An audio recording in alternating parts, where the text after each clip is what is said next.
ಮಹಾಭಾರತದಲ್ಲಿ ಎಷ್ಟೋ ಕಥೆಗಳಿವೆ ಅಲ್ವಾ? ಆದರೆ ಅದರಲ್ಲಿ ಒಂದು ಕಥೆ ಇದೆ, ಅದು ಇವತ್ತಿಗೂ ನಮ್ಮೆಲ್ಲರನ್ನೂ ಯೋಚನೆ ಮಾಡೋ ಹಾಗೆ ಮಾಡುತ್ತೆ. ಇದು ಕೇವಲ ಗುರು ಶಿಷ್ಯರ ಕಥೆ ಅಂತ ಹೇಳೋಕ್ಕಾಗಲ್ಲ. ಇದೊಂದು ನಿಷ್ಠೆ, ಕೊಟ್ಟ ಮಾತು ಮತ್ತು ತ್ಯಾಗದ ನಡುವಿನ ಒಂದು ದೊಡ್ಡ ಸಂಘರ್ಷ. ಬನ್ನಿ, ಈ ಮೂವರು ಬಿಲ್ಲುಗಾರರ ಕಥೆಯೊಳಗೆ ಹೋಗೋಣ. ಈ ಇಡೀ ಕಥೆಯ ಉದ್ದಕ್ಕೂ ಒಂದೇ ಒಂದು ಪ್ರಶ್ನೆ ನಮ್ಮನ್ನು ಸುತ್ಕೊಳ್ತೆ. ಒಂದು ಮಾತಿಗೆ, ಒಂದು ಪ್ರಾಮಿಸ್ಗೆ ನಿಜವಾದ ಬೆಲೆ ಏನು?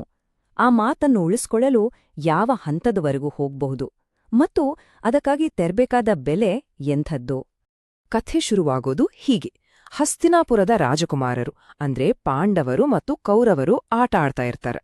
ಆಟದ ಮಧ್ಯದಲ್ಲಿ ಅವರ ಚೆಂಡು ಆಕಸ್ಮಿಕವಾಗಿ ಒಂದು ಆಳವಾದ ಬಾವಿಗೆ ಬಿದ್ದುಬಿಡುತ್ತೆ. ಅವ್ರಿಗೇನ್ ಮಾಡೋದು ಅಂತಾನೆ ಗೊತ್ತಾಗಲ್ಲ. ಆಗ ಅಲ್ಲಿಗೆ ಬಂದ ಹರಿದ ಬಟ್ಟೆ ಹಾಕಿದ್ದ ಒಬ್ಬ ಅಪರಿಚಿತ ಇವರನ್ನ ನೋಡಿ, ಕ್ಷತ್ರಿಯರಾದ ನಿಮಗೆ ಇಷ್ಟು ಚಿಕ್ಕ ಕೆಲ್ಸ ಮಾಡೋಕ್ಕಾಗಲ್ವಾ ಅಂತ ಕೇಳ್ಬಿಡ್ತಾನ. ಆಗ ಆ ಅಪರಿಚಿತ ಮಾಡಿದ್ದೇನೋ ಗೊತ್ತಾ? ನಿಜಕ್ಕೂ ಅದ್ಭುತ. ಅವನು ಸಾಮಾನ್ಯ ಹುಲ್ಲಿನ ಕಡ್ಡಿಗಳನ್ನೇ ತಗೊಂಡು ಅದನ್ನೇ ಬಾಣಗಳ ತರಹ ಬಳಸಿ ಒಂದರ ಹಿಂದೊಂದು ಹೊಡೆದು ಒಂದು ಚೈನ್ ರೀತಿ ಮಾಡಿ ಆರಾಮಾಗಿ ಚೆಂಡನ್ನು ಬಾವಿಯಿಂದ ಹೊರಗೆ ತೆಗೆದುಬಿಡ್ತಾನೆ. ಇದನ್ನು ನೋಡಿ ರಾಜಕುಮಾರರ ಕಣ್ಣುಗಳೇ ಅರಳಿಹೋದವು. ಇಷ್ಟಕ್ಕೆ ಕತೆ ಮುಗಿಲಿಲ್ಲ. ಅದಕ್ಕಿಂತ ದೊಡ್ಡ ಮ್ಯಾಜಿಕ್ ಇನ್ನೂ ಬಾಕಿ ಇತ್ತು. ಅವನು ತನ್ನ ಬೆರಳಲ್ಲಿದ್ದ ಉಂಗುರವನ್ನು ಬಾವಿಗೆ ಹಾಕಿ ಒಂದೇ ಒಂದು ಬಾಣದಿಂದ ಅದನ್ನು ಹೊರಗೆ ತೆಗೆದುಬಿಟ್ಟ. ಆಗ ರಾಜಕುಮಾರರಿಗೆ ಕ್ಲಿಕ್ ಆಗುತ್ತೆ, ಇವರು ಬೇರೆ ಯಾರೂ ಅಲ್ಲ, ತಾವು ಹುಡುಕೊಂಡು ಬಂದಿದ್ದ ಮಹಾನ್ ಗುರು ದ್ರೋಣಾಚಾರ್ಯರು ಅಂತ. ಸರಿ, ದ್ರೋಣರು ರಾಜಕುಮಾರರಿಗೆ ಬಿಲ್ವಿದ್ಯೆ ಹೇಳಿಕೊಡಕ್ ಶುರು ಮಾಡ್ತಾರೆ. ಆದ್ರೆ ಅವರಿಗೆ ಗೊತ್ತಿತ್ತು, ಬಿಲ್ವಿದ್ಯೆ ಅಂದ್ರೆ ಬರೀ ಬಾಣ ಹೊಡೆಯೋದಲ್ಲ, ಅದಕ್ಕೆ ಬೇಕು ಅಚಲವಾದ ಏಕಾಗ್ರತೆ ಅಂದ್ರೆ ಫೋಕಸ್.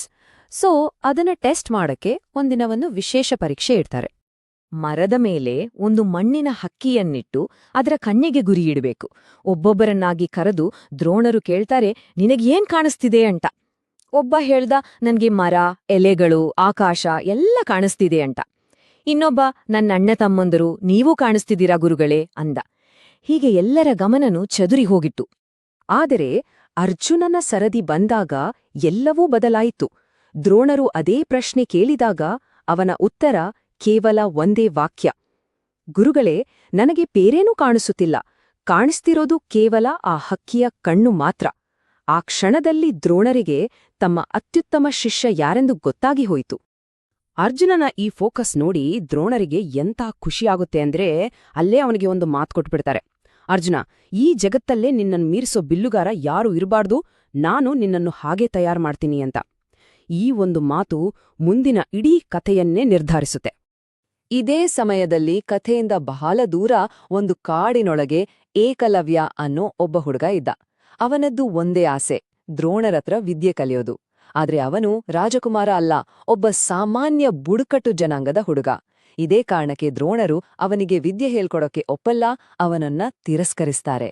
ನೋಡಿ, ಇಬ್ಬರ ಪರಿಸ್ಥಿತಿ ಎಷ್ಟು ಬೇರೆ ಬೇರೆ ಅಂತ. ಒಂದ್ ಕಡೆ ಅರ್ಜುನ ಎಲ್ಲಾ ಸೌಲಭ್ಯಗಳ ಜೊತೆ ಸ್ವತಃ ಗುರುವಿನ ಜೊತೆ ಅಭ್ಯಾಸ ಮಾಡ್ತಿದ್ದಾನೆ. ಇನ್ನೊಂದ್ ಕಡೆ ಏಕಲವ್ಯ ಕಾಡಲ್ಲಿ ಒಬ್ಬನೇ. ಅವನಿಗೆ ಗುರು ಯಾರು ಗೊತ್ತಾ? ತಾನೇ ಮಣ್ಣಿನಿಂದ ಮಾಡಿದ ದ್ರೋಣರ ಮೂರ್ತಿ. ಅದನ್ನೇ ನೋಡ್ಕೊಂಡು ಸ್ವತಃ ಎಲ್ಲವನ್ನೂ ಕಲ್ತ. ಆದ್ರೆ ದ್ರೋಣರಿಗೆ ತಮ್ಮ ಮಾತಿಗೆ ಮುಂದೆ ಒಂದು ದೊಡ್ಡ ಕಂಟಕ ಕಾದಿದೆ ಅನ್ನೋ ಸಣ್ಣ ಸುಳಿವು ಕೂಡ ಇರ್ಲಿಲ್ಲ. ಆ ಕಂಟಕ ಹೇಗೊರಗೆ ಬರುತ್ತೆ ಗೊತ್ತಾ? ಒಂದು ಬೇಟೆ ನಾಯಿಯಿಂದ. ಒಂದು ದಿನ ರಾಜಕುಮಾರರು ಬೇಟೆಗೆ ಹೋದಾಗ ಎಲ್ಲವೂ ಬದಲಾಗಿ ಹೋಯಿತು. ಅವರ ಬೇಟೆ ನಾಯಿ ದಾರಿ ತಪ್ಪಿ ಕಾಡೊಳಗೆ ಹೋಗುತ್ತೆ. ಅದು ವಾಪಸ್ ಬಂದಾಗ ಎಲ್ಲರೂ ಶಾಕ್. ಯಾಕಂದ್ರೆ ಅದರ ಬಾಯಲ್ಲಿ ಬರೋಬ್ಬರಿ 7 ಬಾಣಗಳು ಚುಚ್ಚಿದ್ದವು. ಆಶ್ಚರ್ಯಂದ್ರೆ ನಾಯಿಗೆ ಒಂದು ಚೂರು ಗಾಯ ಆಗಿಲ್ಲ, ಒಂದು ಹನಿ ರಕ್ತ ಕೂಡ ಬಂದಿಲ್ಲ. ಬರೀ ಅದರ ಬೊಗಳುವಿಕೆ ನಿಲ್ಲಿಸೋಕ್ಕೆ ಅಷ್ಟು ನಿಖರವಾಗಿ ಬಾಣ ಬಿಡಲಾಗಿತ್ತು. ಇಂಥ ಕಲೆ ಅರ್ಜುನನತ್ರನೂ ಇರ್ಲಿಲ್ಲ. ಯಾರಿದು ಇಂಥ ಮಹಾನ್ ಬಿಲ್ಲುಗಾರ ಅಂತ ಹುಡುಕೊಂಡು ಹೋದಾಗ ಅವರಿಗೆ ಸಿಕ್ಕಿದ್ದೇ ಏಕಲವ್ಯ. ಏಕಲವ್ಯನ ಈ ಸ್ಕಿಲ್ ನೋಡಿ ಅರ್ಜುನನಿಗೆ ಹೊಟ್ಟೆ ಕಿಚ್ಚು, ಕೋಪ ಎರಡೂ ಬರುತ್ತೆ. ತನಗೆ ಮೋಸ ಆಯ್ತು ಅಂತ ನೇರವಾಗಿ ದ್ರೋಣರತ್ರ ಹೋಗಿ ಕೇಳ್ತಾನೆ, ಗುರುಗಳೇ, ನನಗೆ ಕೊಟ್ಟ ಮಾತಿನ ಕಥೆ ಏನು? ನನ್ನನ್ನು ಮೀರಿಸೋ ಬಿಲ್ಲುಗಾರ ಇರಲ್ಲ ಅಂದಿದ್ರಲ್ಲ ಅಂತ. ಈಗ ನೋಡಿ ದ್ರೋಣರ ಪರಿಸ್ಥಿತಿ. ಒಂದ್ ಕಡೆ ಅರ್ಜುನನಿಗೆ ಕೊಟ್ಟ ಮಾತು, ಅವನನ್ನೇ ಶ್ರೇಷ್ಠ ಅಂತ ಮಾಡ್ಬೇಕು. ಇನ್ನೊಂದು ಕಡೆ ಏಕಲವ್ಯ, ಅವನು ದ್ರೋಣರನ್ನೇ ತನ್ನ ಗುರು ಅನ್ಕೊಂಡಿದ್ದಾನೆ. ಹಾಗಾಗಿ ಗುರುದಕ್ಷಿಣೆ ಕೇಳೋ ಅಧಿಕಾರ ದ್ರೋಣರಿಗಿದೆ. ಆದೇ ಅವನ ಕೌಶಲ್ಯ ಅರ್ಜುನನಿಗೆ ಕೊಟ್ಟ ಮಾತಿಗೆ ಅಡ್ಡಿಯಾಗಿದೆ. ಇದೊಂದು ರೀತಿ ಧರ್ಮ ಸಂಕಟ. ದ್ರೋಣರು ಒಂದು ನಿರ್ಧಾರಕ್ಕೆ ಬರ್ತಾರೆ. ಅವರು ಏಕಲವ್ಯನ ಹತ್ರ ಹೋಗಿ, ನೀನು ನನ್ನನ್ನೇ ನಿನ್ನ ಗುರು ಅನ್ಕೊಂಡಿದ್ರೆ ನನಗೆ ಗುರುದಕ್ಷಿಣೆ ಕೊಡಬೇಕು ಅಂತಾರೆ. ಏಕಲವ್ಯ ಸಂತೋಷದಿಂದ ಒಪ್ಪಿದಾಗ ದ್ರೋಣರು ಕೇಳಿದ್ದು ಇತಿಹಾಸದ ಅತ್ಯಂತ ಕ್ರೂರವಾದ ಗುರುದಕ್ಷಿಣೆ, ನನಗೆ ನಿನ್ನ ಬಲಗೈ ಹೆಬ್ಬೆರಳು ಬೇಕು ಅಂತ. ಇಲ್ಲಿಂದ ಕತೆ ಅತ್ಯಂತ ದುರಂತಮಯ ಮತ್ತು ನೋವಿನ ಘಟ್ಟಕ್ಕೆ ತಲುಪುತ್ತೆ. ಬಲಗೈ ಹೆಬ್ಬೆರಳಿಲ್ಲ ಅಂದ್ರೆ ಮತ್ತೆ ಬಿಲ್ಲು ಹಿಡಿಯೋಕ್ಕಾಗಲ್ಲ, ಬಾಣ ಹೊಡೆಯೋಕ್ಕಾಗಲ್ಲ ಅಂತ ಏಕಲವ್ಯನಿಗೆ ಚೆನ್ನಾಗ್ ಗೊತ್ತಿತ್ತು. ಅಂದ್ರೆ ದ್ರೋಣರು ಕೇಳ್ತಾ ಇದ್ದಿದ್ದು ಅವನ ಬೆರಳನ್ನಲ್ಲ, ಅವನ ಇಡೀ ಜೀವನದ ಸಾಧನೆಯನ್ನ, ಅವನ ಕಲೆಯನ್ನ.